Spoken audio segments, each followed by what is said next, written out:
creator of Node.js regretted. Yes, you heard that right. But why?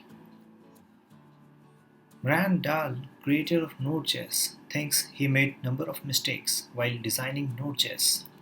Let's see what are those mistakes. Not sticking to promises. Promises are the necessary abstraction of async await security. In Node.js program, you have access to all sort of system calls. The build system gib, which was later dropped by Chrome, but Node continued using it. Package.json, that made Node.js dependent on npm, privately controlled repository, and concept of modules directory of files to look into. Node modules, heaviest object in the universe. It complicated module resolution algorithm. Require module without .js extension.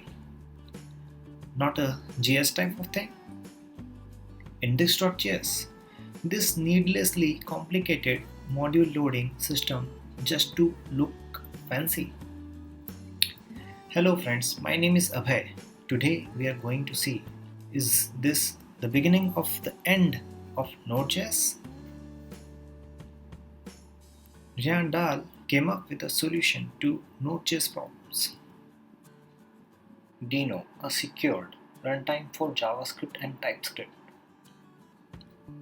Built-in Rust language, which was used in Firefox, Dropbox, Cloudflare.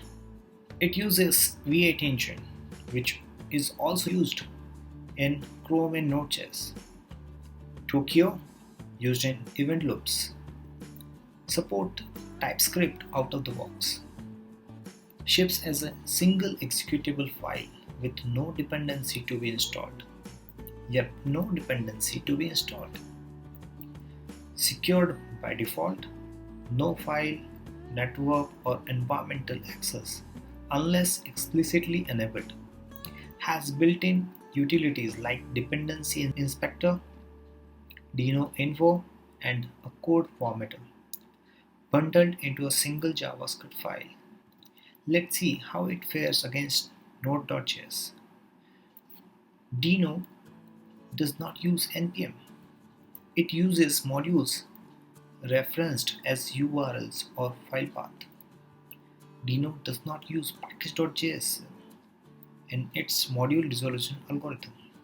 All async actions in Deno returns a promise. Thus, Deno provides different APIs than Node. Deno requires explicit permissions for file, network, and environmental access. Deno always dies on uncaught errors. It uses ES modules and does not support require. Third-party modules are imported via URL like this.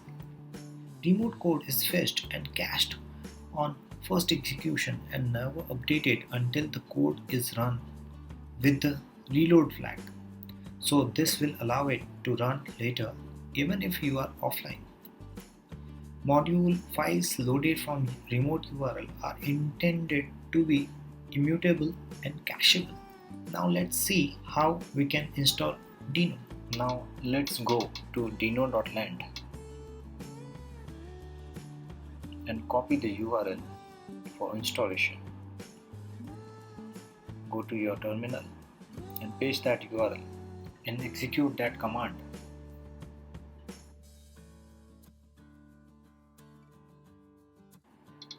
Now let's copy environment variables and paste it in configuration file.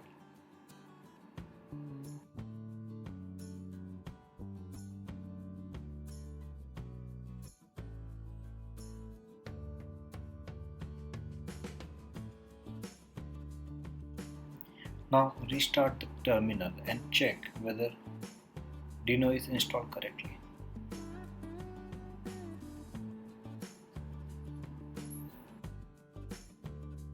Now let's build the hello world.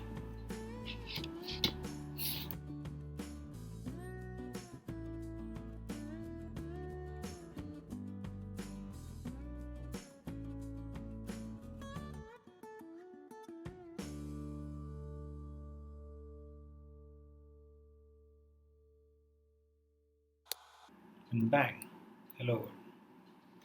You can run programs from URL directly without downloading it. Isn't it that simple?